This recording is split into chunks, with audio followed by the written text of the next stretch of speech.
Okay, maybe we shall start.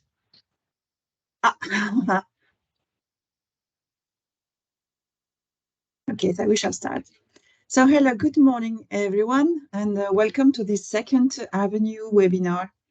I am Nadej Fall. I am a project manager here at Navia, and I will be your moderator today. We are a fairly small group, which is also an opportunity to have a very good discussion. So I very much hope that we can have a lot of questions and answers and a lively discussion during this webinar. Please note that this session will be recorded, and please note also that we will have a Q&A, question and answer session, and hopefully a lot. So you can either send your question through the chat or raise your hand to be given the word. Okay, so beyond carrying out full-scale demonstrations of urban transport automation, the Avenue project is aiming to reshape the public transport model through the introduction of disruptive innovations, providing enhanced passenger experience. And among the various progresses achieved during the project, improving the answers to the special needs of passengers with reduced mobility is one of the topic and is the topic that we will focus on today. So before leaving the floor to the Siemens Accessibility Competence Center, maybe Dimitri, you would like to say a word? Yes, thank you. Thank you all for being present. This is the before last seminar, before the closing of the project. After 4.5 years, we have really developed many things and we have identified many issues that hinders or help the deployment of autonomous vehicles in public transportation. We are very happy with the team of Siemens, where they were responsible throughout the whole project to study all the accessibility problems for special needs people. It is of ultimate importance because public transportation, according to all the laws in all countries, must be available seemingly and easily to people with any problems, physical or whatever else. And that is why the work of Siemens is extremely important, not only for the project, but beyond that, to understand how we can really use autonomous vehicles when there is no driver, there is nobody to help. I will not stay longer. I think that Klaus-Peter can say many more things about it. So Klaus-Peter, to you, thank you, and let's hear it. Good morning, everybody, and thanks for the kind invitation for this presentation. With me is my colleague Bianca Lauer.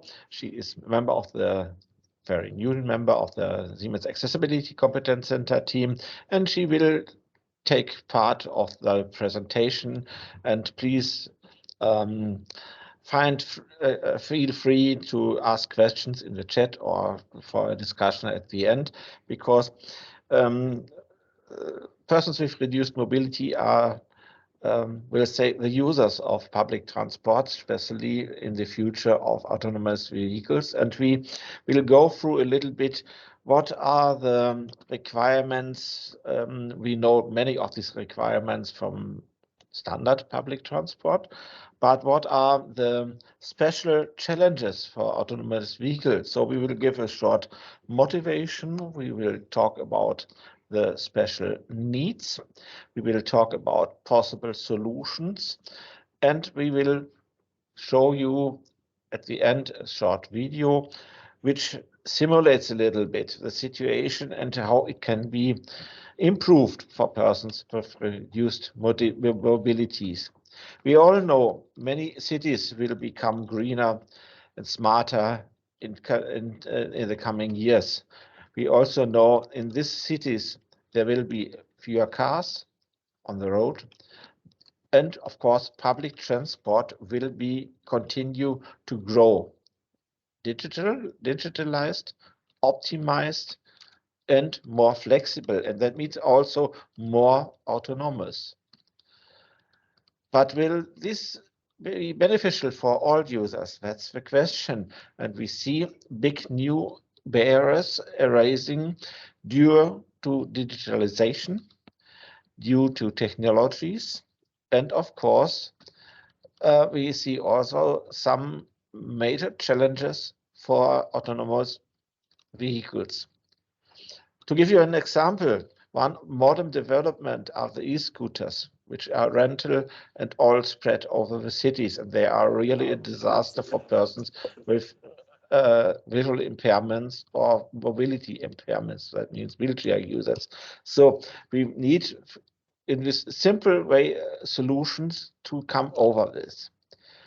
And of course, it's a little bit more complex with the autonomous vehicles because first, there is the technique behind it. We want to use them in a very sufficient, safe, and secure way. And of course, this has first priority, but second priority, as Dimitri said, is the use by all possible users, including those who are older or disabled, or what else are the problems in the context of a user's situation. I often start with this, I will say common sense, which says accessibility is essential for 10% of the population, necessary for 40%, and comfortable for 100%. And this is also true for passengers. And do we want to disregard this 40% group? Yes. So first, write the question, what are persons with reduced mobility? First of all, they are a very heterogeneous user group, and that's why the needs for using public transport are depending on the type and on the degree of disability, and of course, the context of use. So now or today we want to focus on the special requirements for persons with reduced mobilities for autonomous vehicles, and resulting from the fact that assistance from a driver is not available when booking, paying, finding, embarking or debarking the shuttle, and of course during the ride, especially in unexpected situations. So on the next slide, we want to show you the different impairments, the usages of public transport. We have persons with no vision or limited vision, that or including persons with limited or without color perceptions. So when you have in mind that almost every third man has a color vision deficiency. So a lot of people we are talking about. Also without hearing, limited hearing, without or with the limited language ability. That means four angels are included here, with limited handling or strength, mostly older people with limited reach. We have included wheelchair users in this category, with cognitive impairments, with assistance like guidance dog for blind persons. And of course, we are talking about persons with aids, like rollators or rolling stocks, etc. To give you an example of the challenges of visual diseases, we have a picture with a normal view on the right side with no color perceptions, and underneath we have different visual impairments simulated. So I don't want to talk about all of them, but you have to keep in mind that these diseases can be, what did I want to say? Can also occur in combination. That's what I wanted to say. So please keep that in mind. So we can have no color perception and, for example, macular degeneration. This is also only an example, and you can simply imagine what is the situation if you are not able to use your arms, you cannot move, walk around perfectly, and so on. But these are situations with, let's say, motoric or physical impairments, which you can imagine very easily, and you can even experience on your own if you try to enter a bus with a coffee cup and we'll say some luggage. So nevertheless, I think this is easy to explain. And now we have some accessibility requirements. What does accessibility mean in practice? It means providing, for example, first of all, a secure environment to ensure a safe movement and usage. That means a bus stop, for example, is a fixed place. A stop position of a autonomous vehicle is not necessarily a fixed place. So that's a variable stop, a virtual stop, or maybe a stop at a position which is not foreseen. Important information shall be provided in an audible and a visible way.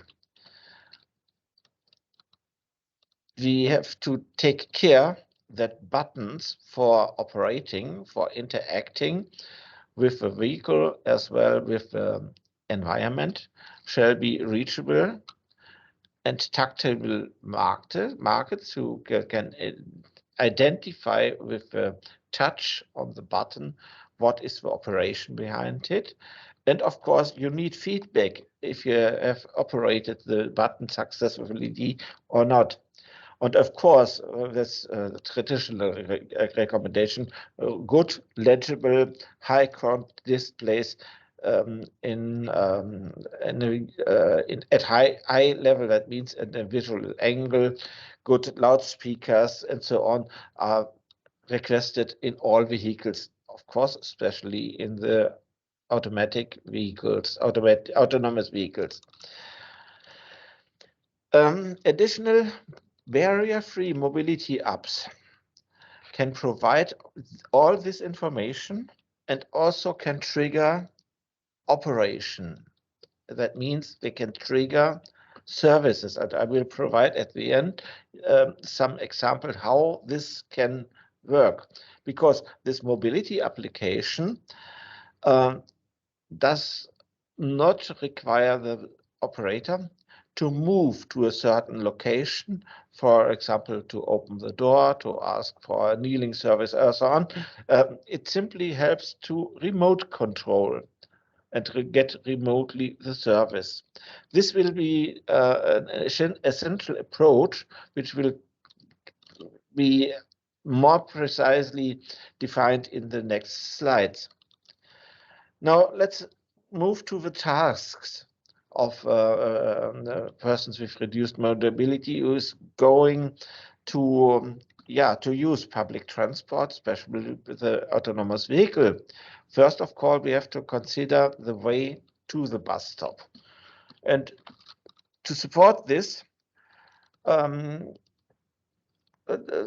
means finding the right bus stop requires good a good perceivable bus stop sign. That's easy for standard bus stops. What is about virtual bus stops or bus stops who are in a certain range? The next is the finding of the bus stop. This can be, of course, achieved by tactile floor indicators when the bus stop is fixed. We need also, and that's more important for the autonomous vehicles, audio finding signals, because the virtual bus stop or shuttle stop is not easy to find, and a very easy way to find it is to give audio signals, but this is not very easy in the sense that audio signals are used in public transport or in public spaces for several purposes, and we need a very clear, unique signal for that. And of course, GPS location can be used to find this bus stop or to navigate them. And in all these issues, human assistance is always very, very helpful. And again, as anytime when I say human assistant, this is not available with autonomous vehicles. What's the situation at the bus stop itself? First of all, I have to request an autonomous vehicle. I have to book it anywhere, or I need to identify what is the best way to get on a service. What are the available services? Because the number of seats are limited, I normally need a booking mechanism. Of course, good legible passenger information is essential, and it should be provided at the bus stop. And if there is no fixed parking position, yeah, we need to go for the mobility app. Loudspeakers may be used also on the vehicle as well as on the bus stop. And of course, they can be used for announcement when the vehicle is arriving, and what is the departure time, and so on. We can provide some information. Of course, these services can also be provided by a mobility application, which should be accessible. And that means the application needs to be developed, programmed in a way that it supports all types of disability. This is something I will, of course, tell you in a little bit more detail at the end of the presentation.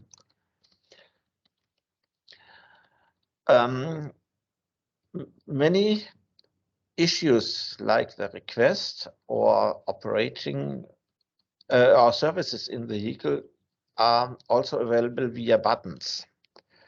And these buttons shall be, of course, identifiable, reachable, and accessible in the widest sense by tactile marking. But you have to find them. And this makes a little bit more a problem, because we have many autonomous vehicles, but these buttons are located not in certain fixed places. That means we need, for example, we'll say a standard for locating buttons for certain services. And of course, it might be of help if we have a landline or mobile-based call service to trigger the request of autonomous vehicles. And of course, this is again the human factor, which may or may not help. I'm not sure if sometimes this personal booking, this telephone booking, will be longer supported. Here are some impressions. In the picture in the lower left corner, you can see a tactile marking, but it's also a visual marking for the people who can see, to see where the bus stops. So that's very interesting. And I think the other two pictures with the wheelchair user, they are self-explanatory.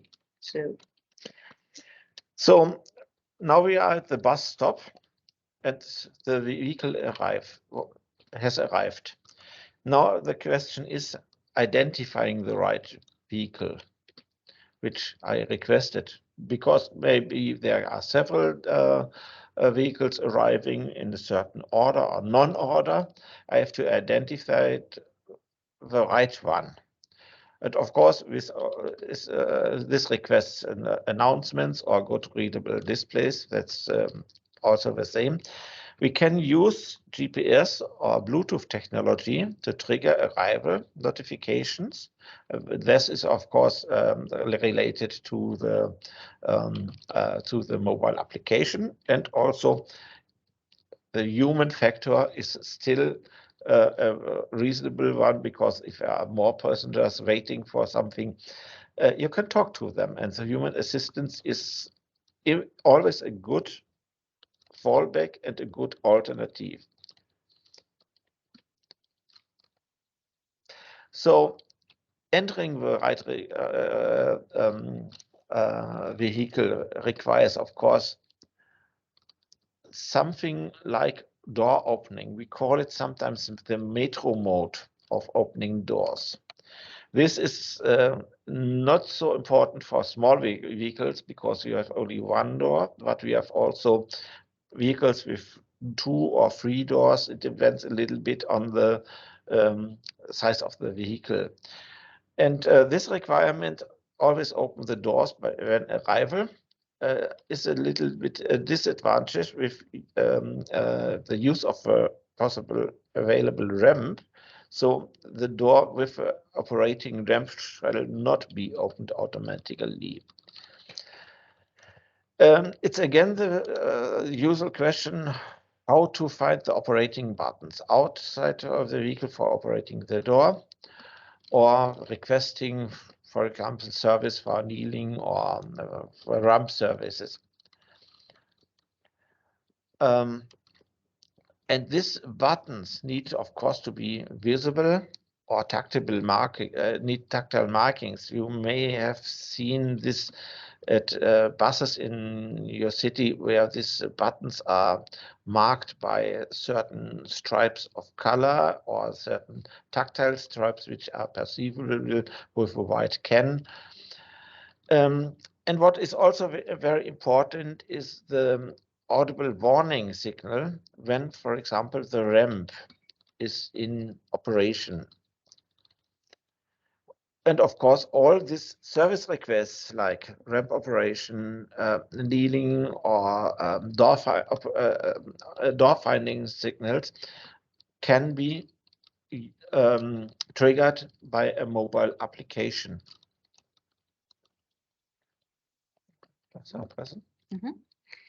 So we have also some impressions. Embarking the bus. So in the first picture, we see a wheelchair passenger. The bus is kneeling and we have a high board. So he has no problem embarking the bus.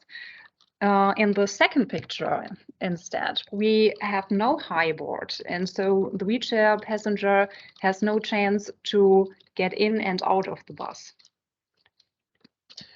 And now we are on the right. That means for a comfortable ride, we have some more requirements.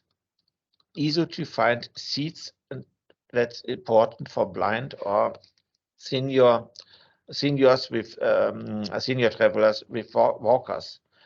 You shall not enter the bus or the shuttle if there is no space left for that. This information shall be available before the vehicle arrives, not trying to enter and then, oh, I have to leave the shuttle again because I identify there is no space for that.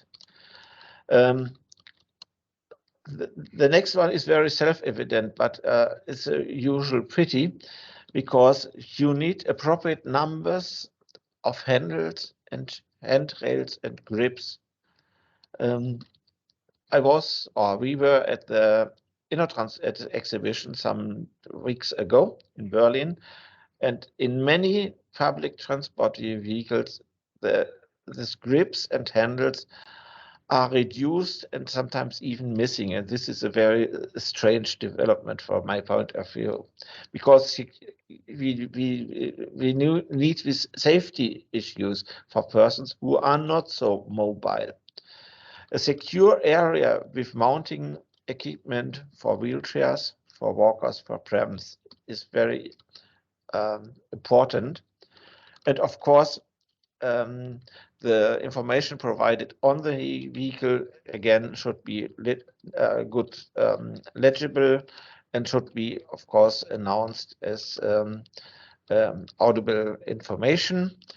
And of course, we need some information in unexpected events for an uncertain stop or so on, or whatever can happen on a ride. It does not necessarily mean it's an accident or something. Evacuation is another topic. And of course, in certain cases, in help cases, it would be a nice option if there is an audio connection or a chat connection via the mobile app to a help partner, to a hotline, to a help service.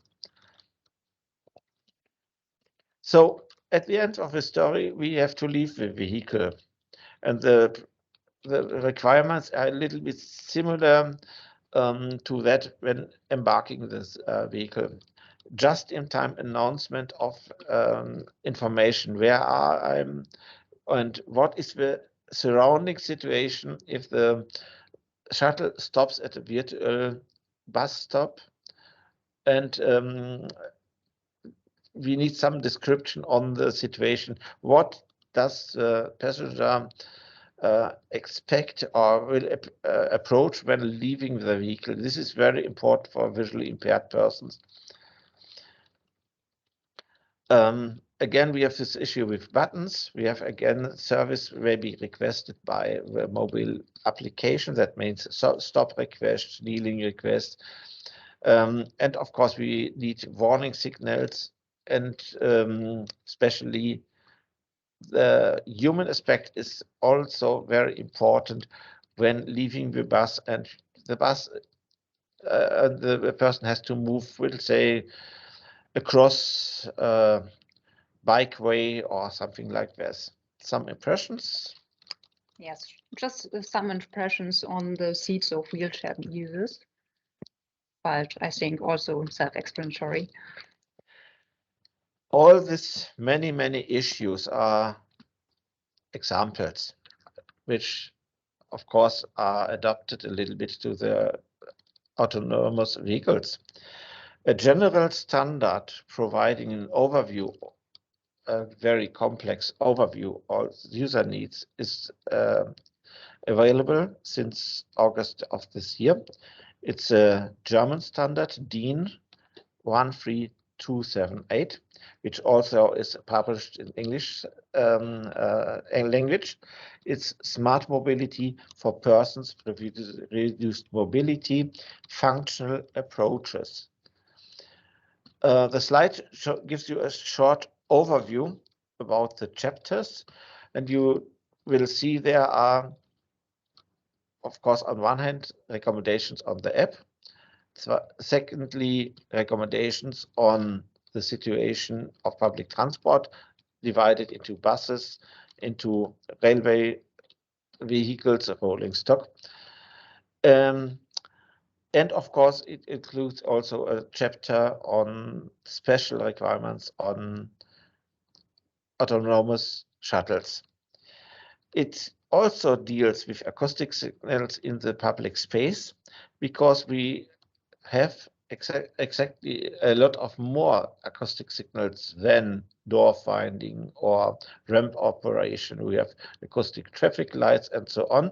And these signals have to be harmonized in some way.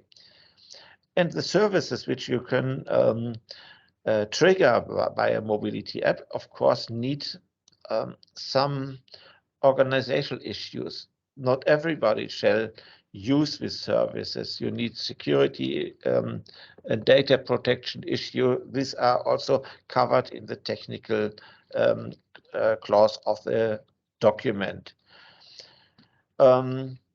Yeah. Accessibility of autonomous driving shuttles, we said it several times, is a bit more challenging. No driver, no assistance, no fallback strategy. And we made a lot of simulation experience with that in Corona times, where in many cities the passengers had no chance to contact the driver of the bus. And we have some experience from that. I want to go a little bit back to the acoustic signals in public spaces to give you a quick overview what we are expecting of us. Acoustic signals. This is about traffic lights. This is about railway crossings, warning signals. You have acoustic beacons, for example, for points of interest. That means you can you can activate by a mobile mobility app such beacons.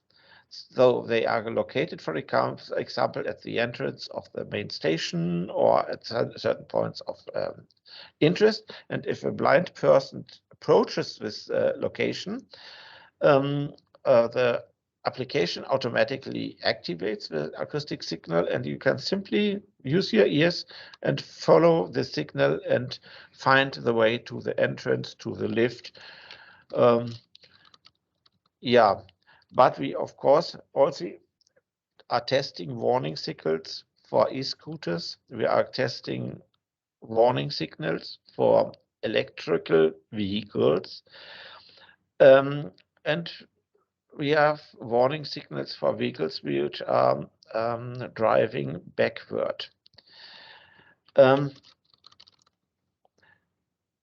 Shuttles, autonomous shuttles, always or mostly are electro vehicles. And this makes them that makes them very silent. You cannot identify or recognize them by hearing any longer.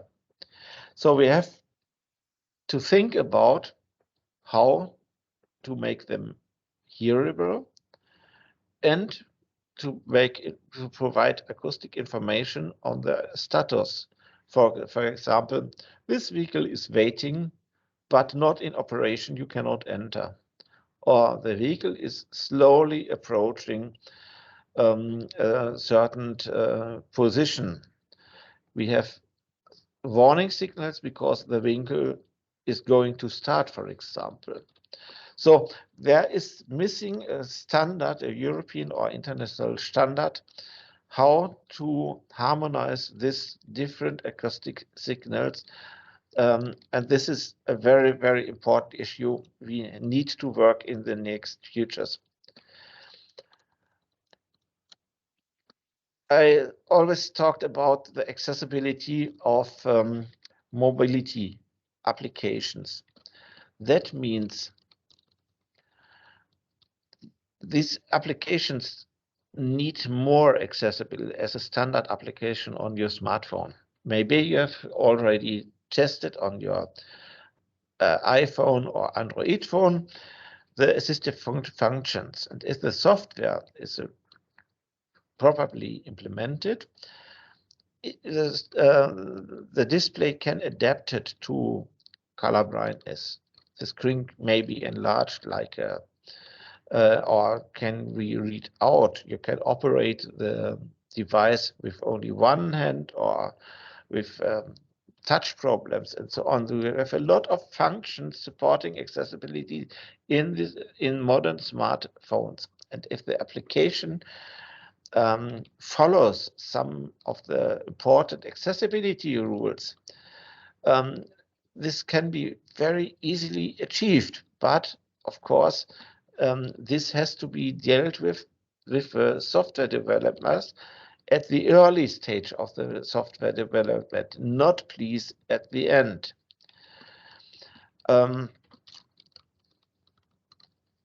We need something like a task-related design. We made the experience that tasks should be performed by the user at the earliest possible stage. To give you an example, it's not reasonable when standing at the bus stop, the vehicle arrives, stops, and then I ask the service, please kneel the bus or provide the door finding signal.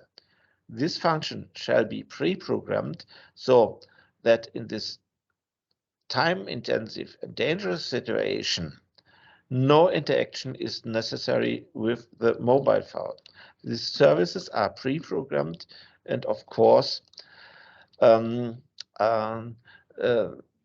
this pre-programming will be done to a time where the workload for the user, the mental workload of the user is low, not in this extreme situation where I have to find my way into the bus if it's the right one. We have a simple screenshot from the application which we developed here at the University of Paderborn, which is one of our business cooperation partners. Sorry, the interface is simply in German in this moment. but you may have an idea what this application provides with the information. And we run a field test here in Paderborn with a network provider, the local network provider with the buses, where we used this application. And as I earlier said, this application was exactly developed at the time where we had Corona. And I personally had to drive with a bus and no contact to the bus driver. And this application helped me on the one hand side to do my way, but on the other side to test what is reasonable. And the following video, I hope it works. It's also with some German explanations, but I think we'll get from the pictures what is the message behind it. This is a 90 seconds one, and that's is the final thing we want to show you with this webinar. So, Bianca, please start.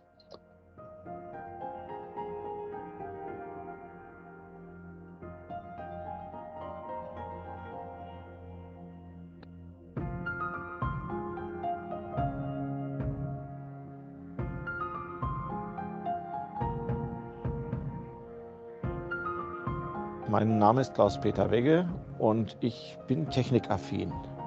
Technikaffin bedeutet, ich liebe mein iPhone. Und das iPhone ist für mich als Blinder eine prima Unterstützung und insbesondere die neue Kompass-App des Padersprinters. Sie hilft mir bei der Nutzung des öffentlichen Personennahverkehrs hier in Paderborn. Die Kompass-App hat 3 wesentliche Funktionen. Die erste Funktion hilft mir, meine Route zu planen, den Weg zu finden und Zeiten abzufragen.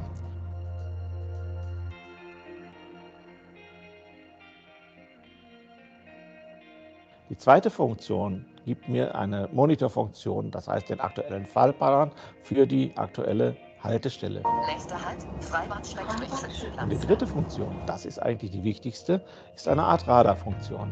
Sie bietet mir Informationen, welche Busse sich gerade nähern oder welche Haltestellen in der nächsten Zeit von meinem Bus angesteuert werden. Zusätzlich habe ich die Möglichkeit, mit dem Bus zu interagieren. Ich kann im Bus oder außerhalb des Busses mithilfe der App mir bestimmte Dienstleistungen anfordern, nämlich zum Beispiel das akustische Türauffindesignal für die vordere Tür, damit ich diese finde. Ich kann den Service anfordern, dass der Bus geneigt wird, oder ich kann während der Fahrt den Haltewunsch äußern. Haltewunsch, Taste. Haltewunsch. Haltewunsch erfolgreich abgesetzt. Das sind Funktionen, die mir das Leben wesentlich vereinfachen, wenn ich Bus fahre. So this application implements the 3 major tasks: information, real-time information on the current traveling and of course traveling planning. It helps to monitor the current situation, and of course it has a radar function. That means everything which is around me will be presented. That means other buses in the surrounding, or what are the nearest bus stops. This system is implemented in more than 100 vehicles here in Paderborn. It's still not in autonomous vehicles, it's just a standard bus. But we are very proud that this works very, very well. And the most advantage is that the services like stop function, that service function for kneeling the bus, or the acoustic finding signal for the front door can be activated. That's the current status, and we try to improve it to other systems, to other beacons, but that's another story. What I want to say, to summarize a little bit, autonomous vehicles have at the moment 2 problems concerning accessibility. First is the digitalization. That means the applications necessary to book, order, and get information on them.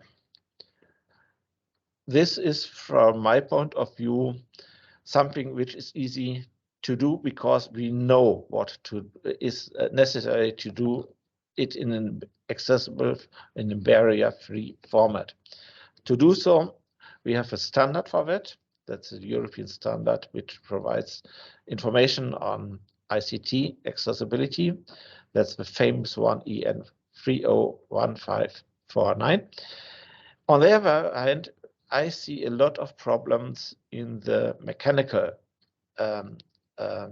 constraints of autonomous vehicles. And I think there is a lot of options on improvement to get them more accessible, to lower the floor height of these vehicles, to improve the concept, the design, to support in a better way users with disabilities. Thanks, and that's now time for questions. Thank you very much, Klaus-Peter and Laura and Bianca. That was a very, very interesting presentation. We have a first question here in the chat, so I just suggest we start by this one. Did you find good solutions for mounting or securing wheelchairs to the vehicle without the need of a service person? That's a tricky situation.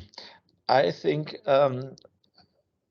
okay, we were at the InnoTrans exhibition in Berlin and found a lot of very interesting new solutions for that. Most of them need personal service by accompanying person. Many wheelchair users have not the physical ability to buckle up themselves. That's a very good question. We have only found one solution, which may, I'm not sure,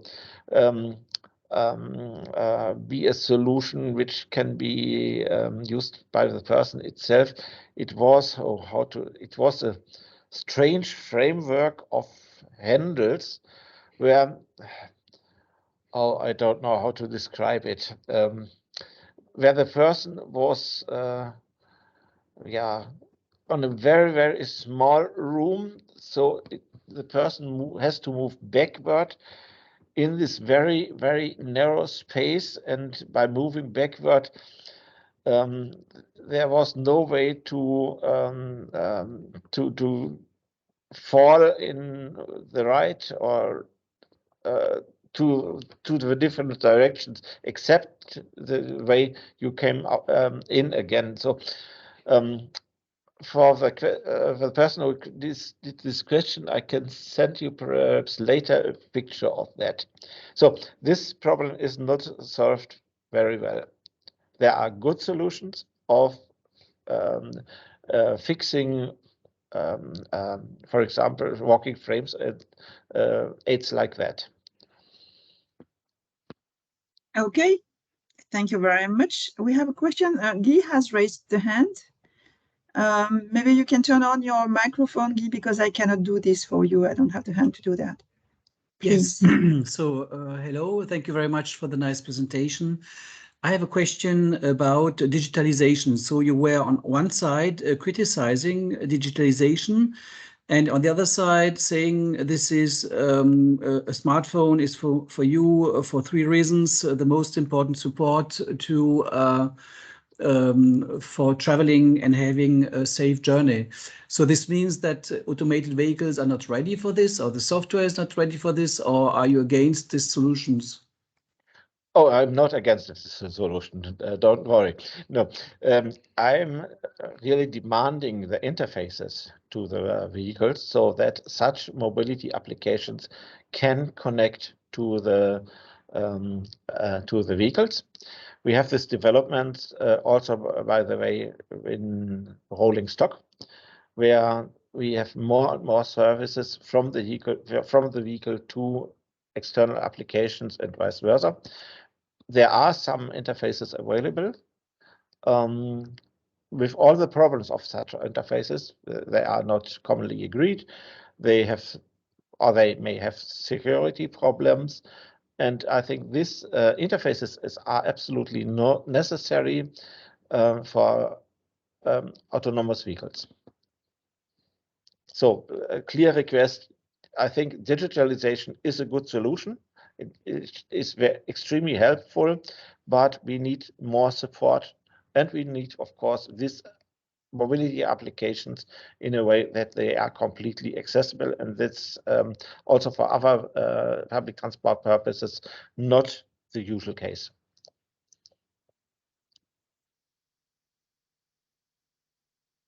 Thank you very much. We have another. Yes, Marcus. Oh, sorry, Guy, you wanted to add something? I just want to say thank you. We have another question by Marcus. Can you?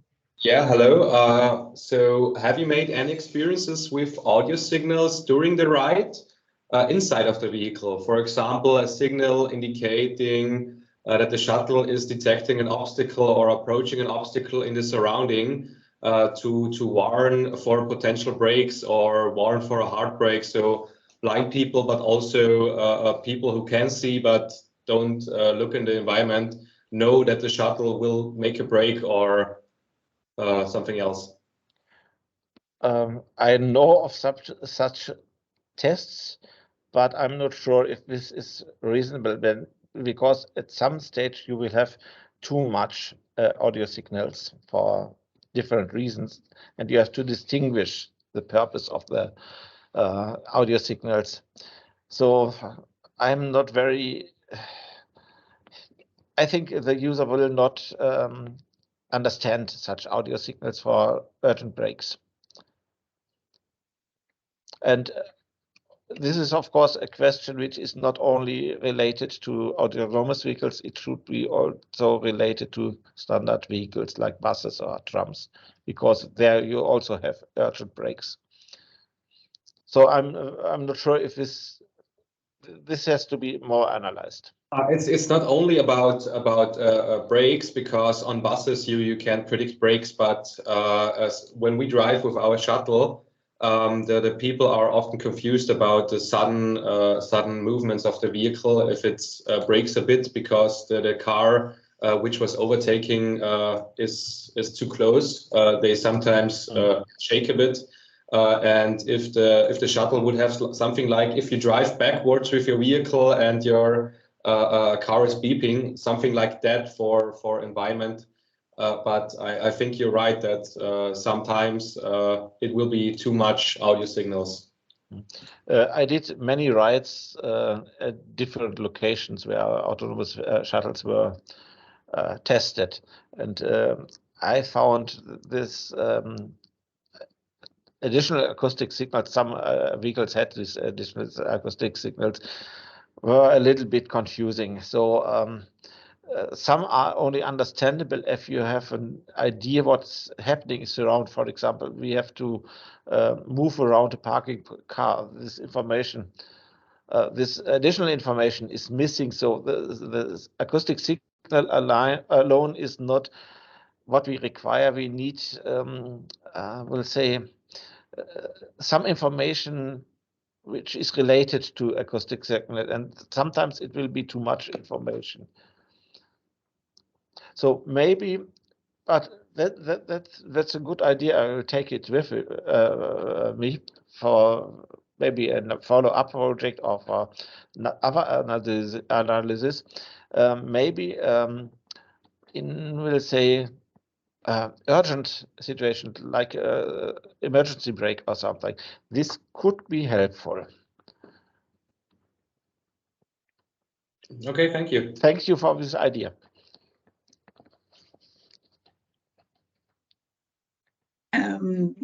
There is no question in the chat. Is there someone wants to raise a new question? Anyway, the slides are will be made available soon. So if you have any questions or remarks, please drop me a mail and I will answer as soon as possible. Yes, Markus, you have another question? Yes, we have a question. What is necessary for implementing your application to another location?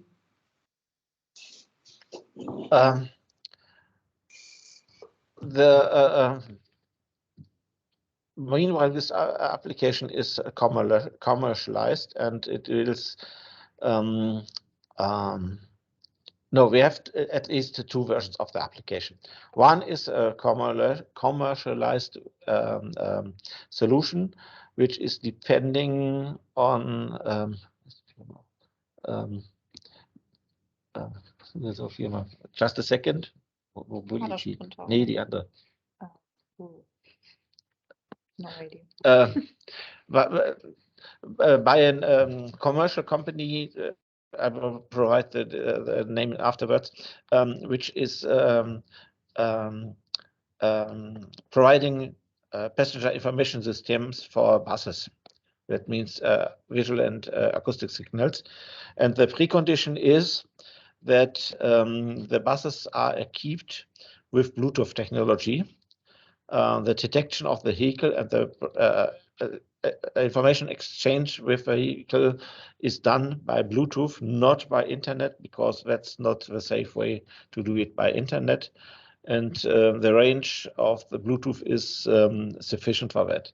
We have another version of this software, or derived version of the software, which also connects, for example, with acoustic traffic lights.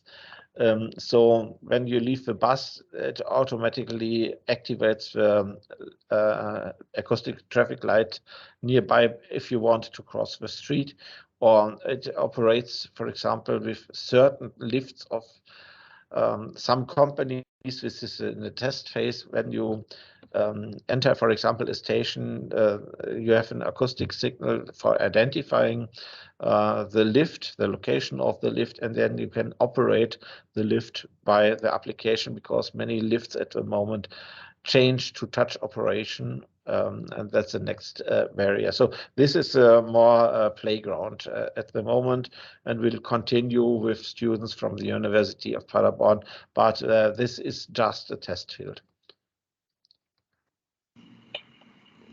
Okay, thank you very much.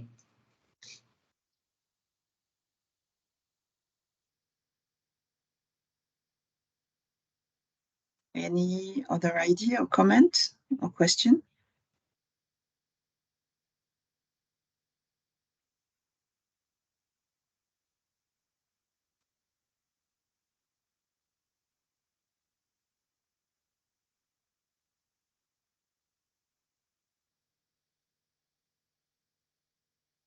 In the chat.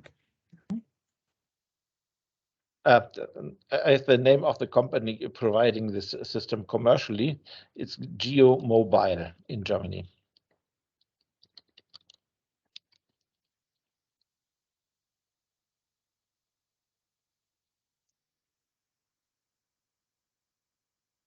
Can you maybe write that down in the chat, Klaus-Peter?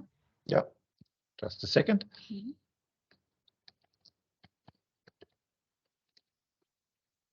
Okay, thank you.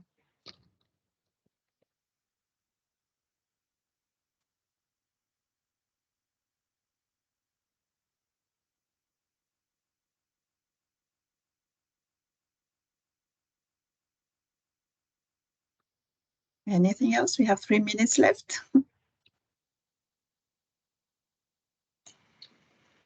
Could you provide the link for the video we saw? Sure. Would be nice, thank you.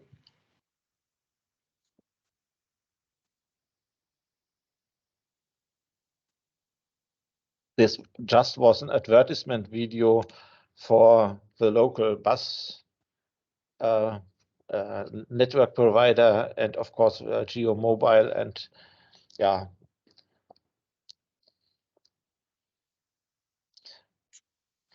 For me, it was impressive to have this solution available, not for one bus or for two buses. We have now more than 100 buses that means the complete city network of buses in this smaller town of Paderborn. And by the way, it was a trick because this Bluetooth connectivity was simply added in the activity of making of providing internet connectivity for passengers in the buses. So the main issue was to provide internet for passengers, and the Bluetooth connectivity for this system was, we'll say, piggybacked on that.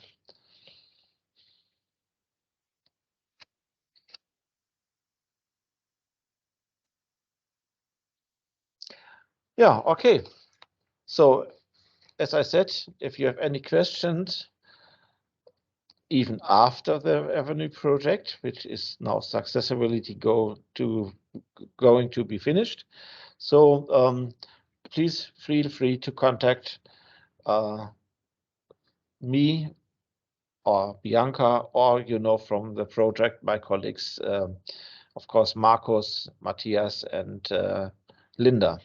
So if there are any questions, or if you're interested to co-create with the announced standards, this mobility standards, the ICT standards, or the need of an acoustic signal standard, you are extremely welcome to support this topic.